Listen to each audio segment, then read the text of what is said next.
Seguimos adelante en Buen Día recibiendo con el gran gusto de siempre a Pablo Ferreri, ex director de la DGI, actualmente en la dirigencia del Frente Liber Sereñi y del Frente Amplio. ¿Qué tal? ¿Cómo le va?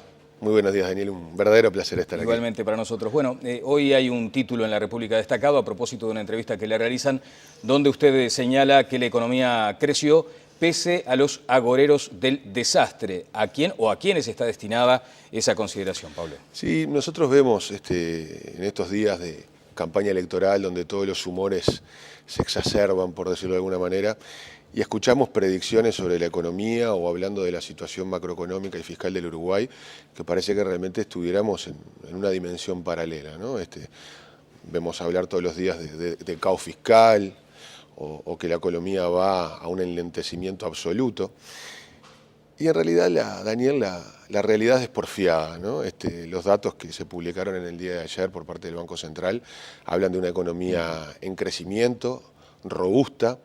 Un 3,7% creció el segundo trimestre del año con respecto al mismo periodo del año anterior. Es un crecimiento muy, pero muy bueno, pero aparte si lo abrimos, creció la economía en todos los sectores salvo en la construcción. Esto habla de una economía pujante en todos los sectores de actividad. Y tiene más valor este dato cuando miramos el barrio.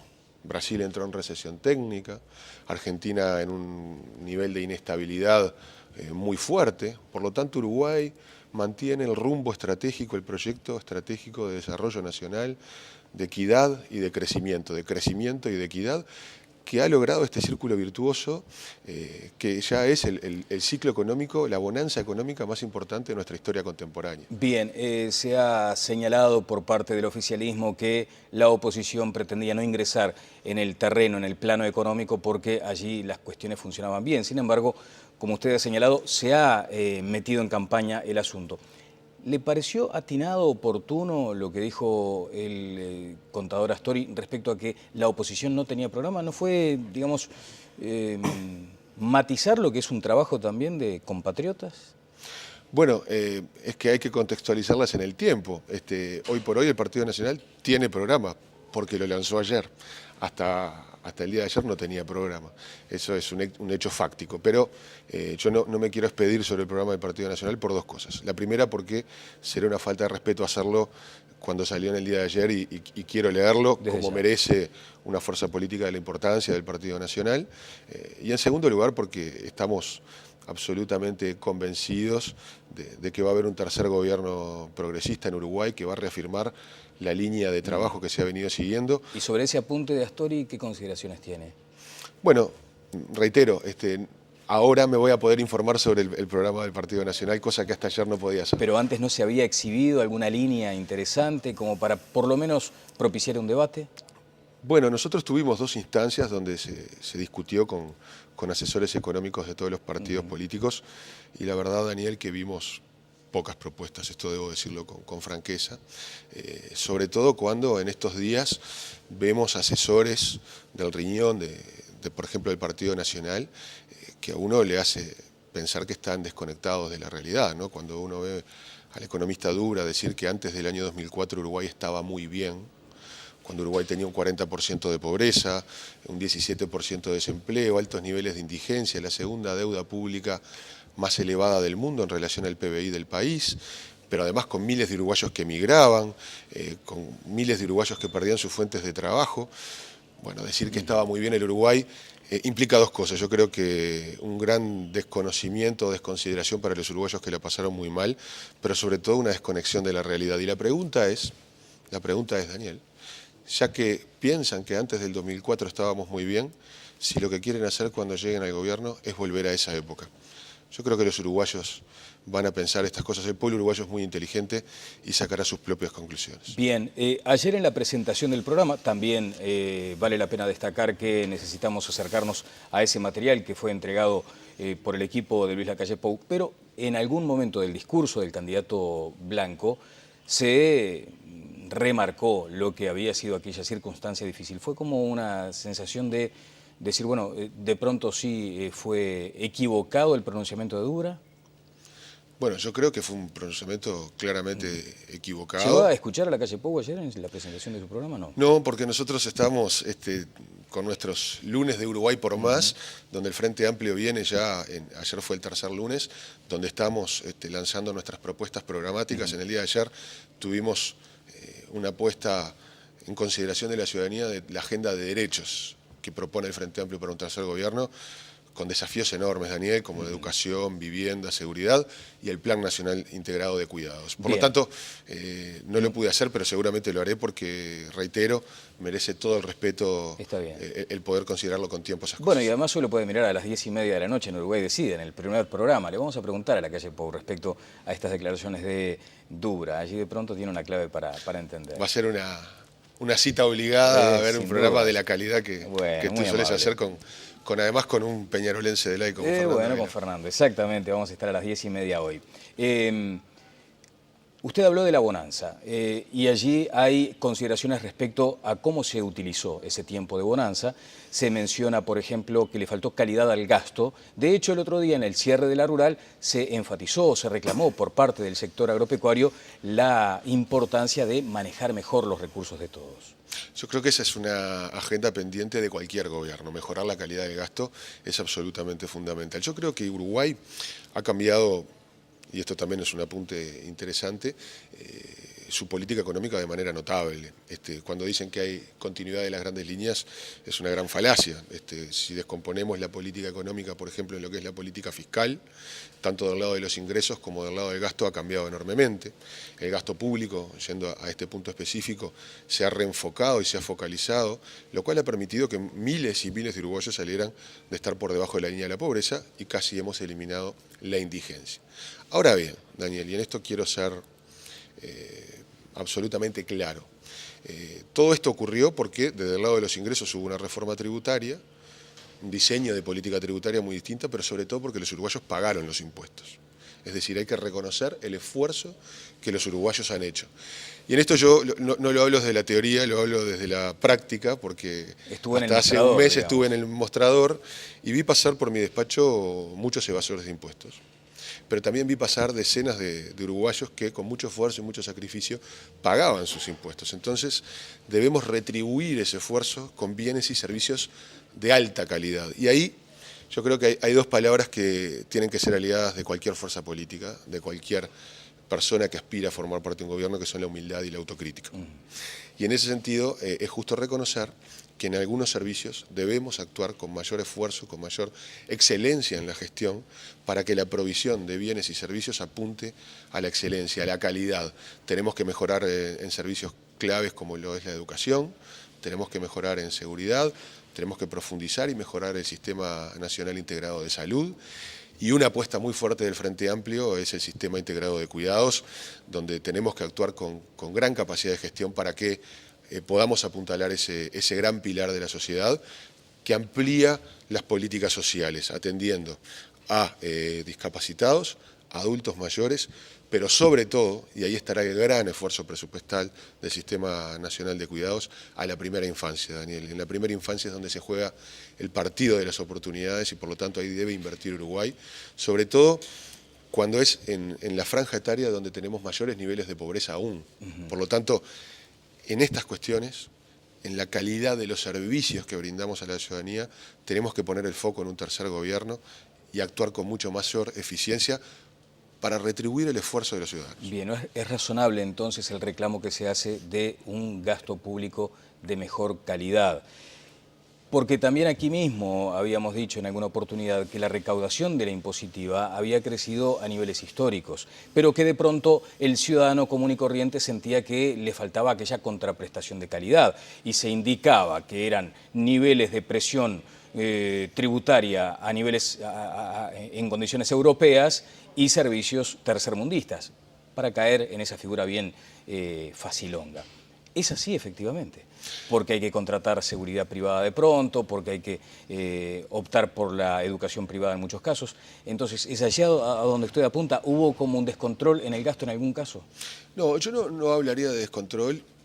Y en segundo lugar, esa imagen, como tú decías, facilonga, Uruguay tampoco tiene una presión tributaria igual a la de los países europeos.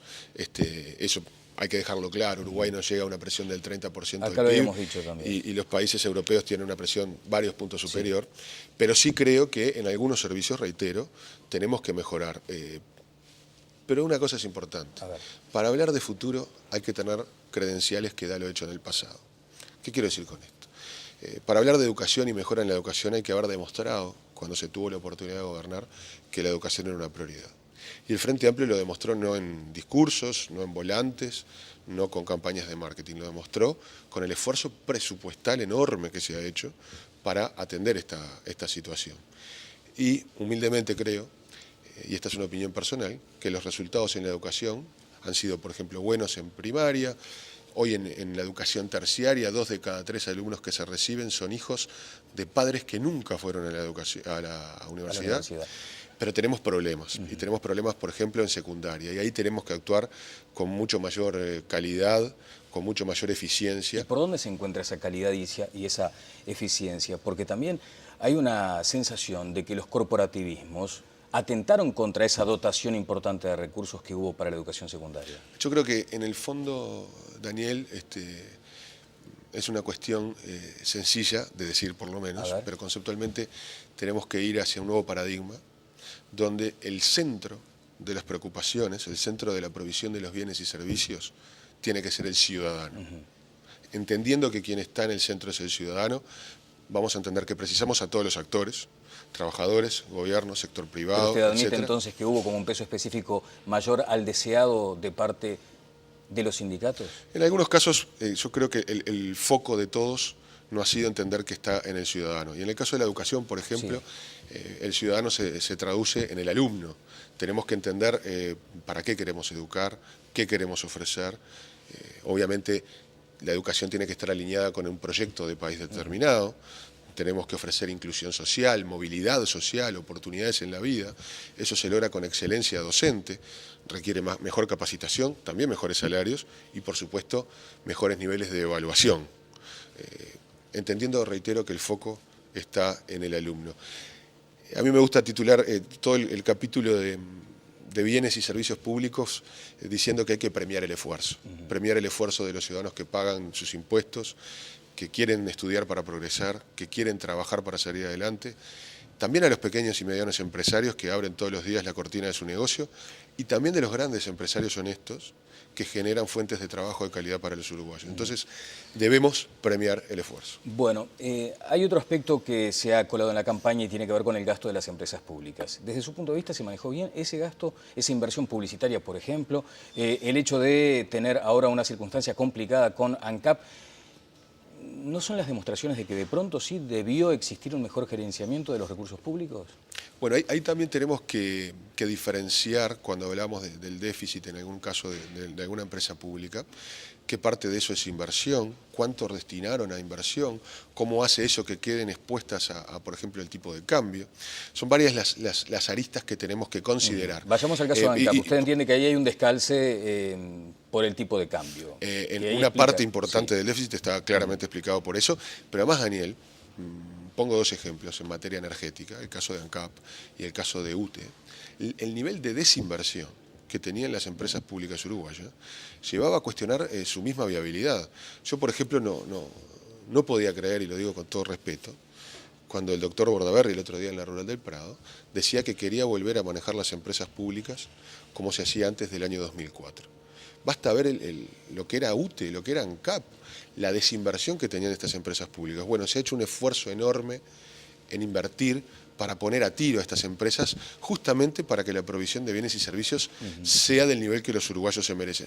Eso no quita que siempre se pueda mejorar, y ya, por suerte, y estas son las cosas que también habla bien de los uruguayos y del sistema político uruguayo, ahí mismo en la Rural del Prado se llegó a un consenso, por ejemplo, para lo que tiene que ver con la publicidad oficial de las empresas públicas. Me parece un punto muy interesante y que seguramente rápidamente todos los partidos políticos, y estas cosas a veces igual es mejor esperar al día siguiente de las elecciones para conversarlas con tranquilidad. ¿Hubo algo de carnaval electoral? No, yo creo que no. Sinceramente, lo digo con franqueza, se han hecho niveles de inversiones adecuados. Si miramos la inversión en publicidad, históricamente esto ha ocurrido. A mí no me gusta no me gustaría hablar en términos de carnaval electoral, pero sí creo que hay oportunidades de mejora. Oportunidades de cuidar mejor ese gasto. Apelando a su franqueza, que además es reconocida, ¿no era viable o de pronto no era una buena señal haber votado una comisión investigadora para la situación de ANCAP específicamente? Yo en el caso de la situación de ANCAP creo que los puntos que se especificaban o por los cuales se pedía una comisión investigadora estaban aclarados y estaba toda la información disponible, por lo cual, y reitero que no me gusta el término, claro, creo que también formaba parte del carnaval electoral. Pero no era una señal, hablando en términos de señales políticas, ¿no era saludable que se votara una investigación parlamentaria? Yo creo que estas cosas hay que analizarlas con mesura y no hay que entrar, en cuestiones de carnaval electoral, pero tampoco hay que entrar en el carnaval electoral de otros. ¿No? Me parece que hay que guardar el pito y la matraca y analizar las cosas con seriedad. Sobre señales políticas, el candidato a la vicepresidencia, Raúl Sendic, ha dicho que no debería descartarse la presencia ni de Lorenzo ni de Caloia en un eventual tercer gobierno del Frente Amplio. Usted comparte seguramente esa definición. Por supuesto, me parece además un muy buen gesto político de Raúl. Y los hechos hablan por sí solos, Daniel. La mejor gestión de la historia del Banco República fue llevada adelante por el economista Caloia. Uruguay alcanzó niveles de su PBI, de reducción de su deuda pública en función del ratio con el PBI, niveles récords por lo bajo del desempleo, diversificación de la matriz productiva, bajo la administración en el Ministerio de Economía de Fernando Lorenzo, que ha sido un brillante ministro de Economía. Esto no quita que en ambos casos hayan tenido una actuación en pluna sobre la cual ellos mismos se han expedido. Pero yo creo que la enjundia de estos compañeros hacen que sean imprescindibles en cualquier gobierno. ¿Usted entiende que pueden formar los cuadros gobernantes de una próxima administración del Frente Amplio? A mí me parece que dado el nivel y los resultados que han obtenido cada uno en sus gestiones, es algo que debería estar fuera de discusión. Y, por ejemplo, volviendo al tema de las señales políticas, el hecho de que Fernando Lorenzo, su amigo, se presente a una candidatura a la Diputación, es algo, ¿no es, si se me permite la vulgaridad, mojarle la oreja a la oposición? Y esto a mí no me gusta hablar por otras personas, pero en el caso de Lorenzo, que es un hermano mayor, me voy a atrever a hacerlo. En el caso de Lorenzo, yo creo que es una decisión muy valiente y que en definitiva lo que hace es poner a consideración de la opinión pública lo que ha sido su actuación a lo largo de más de 30 años de actividad política. Y en definitiva, me parece muy sano que sea la ciudadanía quien juzgue su actividad, la pasión con la que ha encarado las cosas y la calidad técnica con la cual lo ha hecho. Por lo tanto, lo que cualquier político honesto hace es ponerse a consideración de los ciudadanos. Y es ni más ni menos que eso lo que ha hecho Fernando. Bueno, estamos esperando a Fernando Lorenzo, seguramente va a estar en poco tiempo aquí en esta entrevista. Volvamos sobre otras cuestiones que muchas veces se plantean como las necesidades del país. Se está hablando de un shock en la infraestructura y en la logística. Y se preguntan muchos analistas de este aspecto, ¿por qué no se aprovechó los recursos con los que se contaba en esta época de bonanza, como lo ha dicho usted? Bueno, hay varios comentarios. En primer lugar, decir que por suerte Uruguay hoy tiene sus capacidades infraestructurales tensionadas.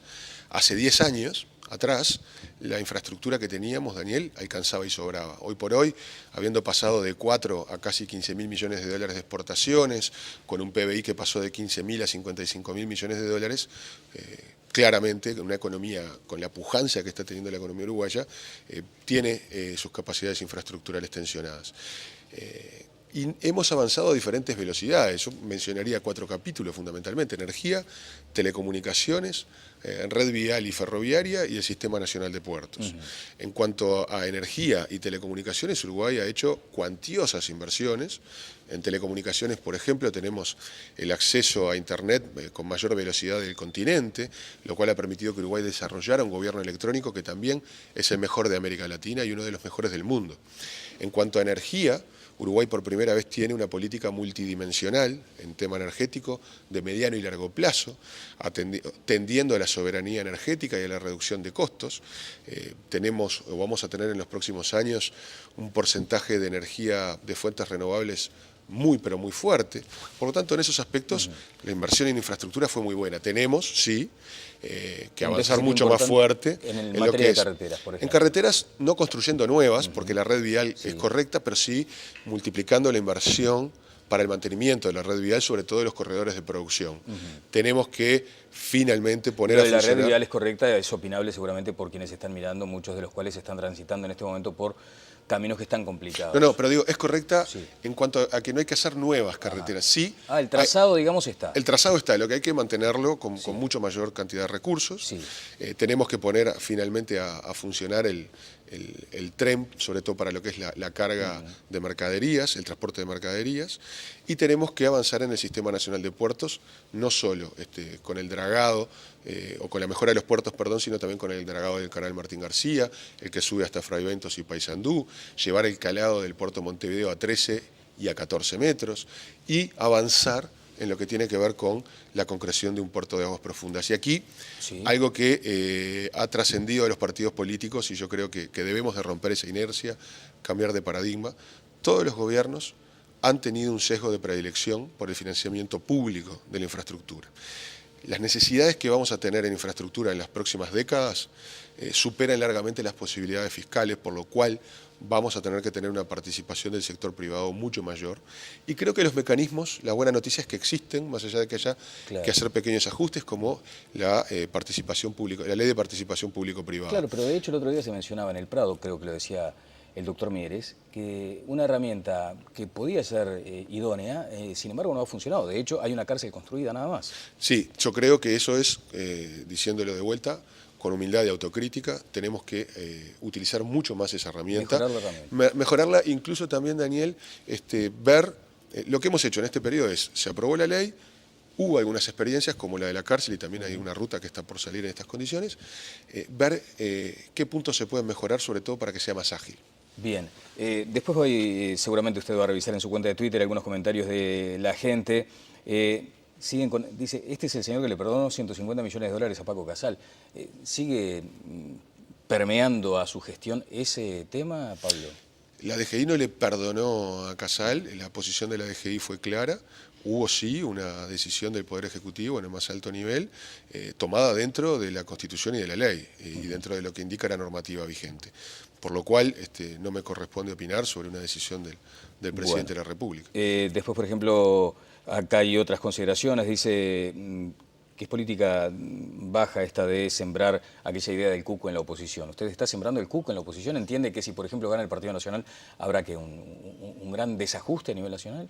No, yo no me gustaba cuando la oposición hablaba de cucos con el Frente Amplio, no me gusta hacerlo en este caso. Ahora, cuando uno de los principales asesores en materia económica dice que un país con 40% de pobreza estaba muy bien, bueno,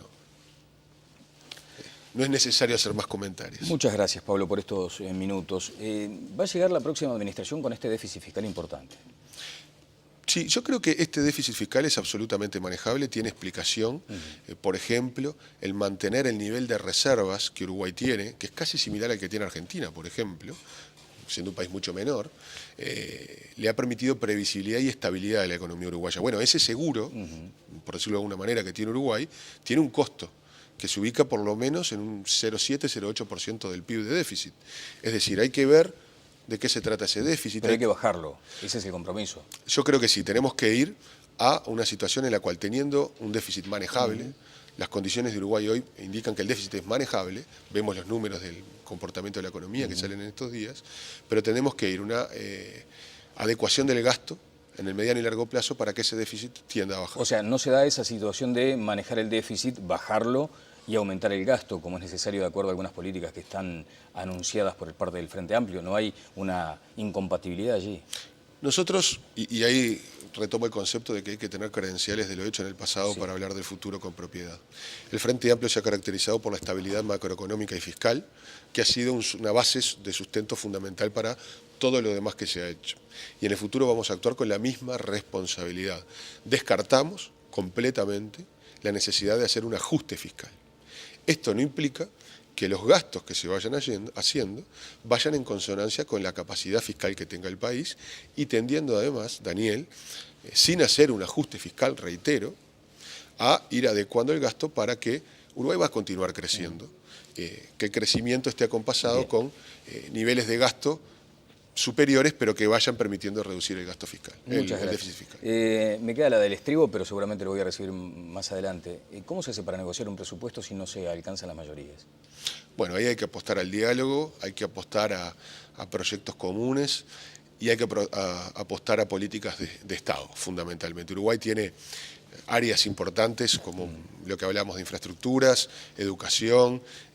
Hay un capítulo, Daniel, que es para un programa entero, que es la incorporación de la ciencia, la tecnología y la innovación de manera importante en la agenda pública, la inserción internacional. En todos esos aspectos yo creo que los uruguayos nos podemos poner de acuerdo. Igual la apuesta es del Frente Amplio a ganar con mayorías parlamentarias y a eso estamos dedicados. Bueno, muchas gracias. Y espero que para la próxima entrevista ya la deuda de ceviche que le hago pública. Por favor, no me lo recuerde porque además usted ha pagado su deuda. Ahora ya no puedo aplicar multas y recargos. Bueno, no, pero asumo ese desafío y lo vamos a hacer con mucho gusto. Muchas gracias. Ha sido un placer. Y nos vemos en el ceviche. Vamos a ir a una breve pausa y seguimos adelante aquí en Telemundo.